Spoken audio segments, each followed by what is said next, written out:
Sometimes when you bring data into Excel in order to use it in pivot tables or maybe just to filter or sort the information, you'll find that the data has gaps and it's not consistent across all the rows that you are using.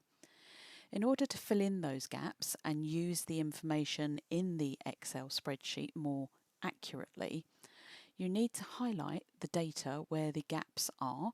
So in this instance, the names, the country, the age are not present on every line, and use the Find and Select tool to use the Go to Special function.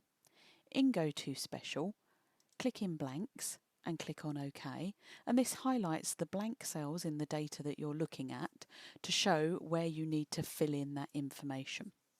Next, press the equals key and the up arrow to select the information immediately above the cell you're in.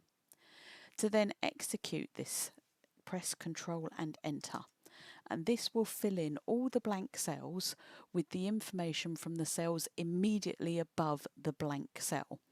Note that it has realised that when it gets down to the next lot of information and the name changes as well as the country and the age, it has correctly then identified the cell to be used and has copied that information down.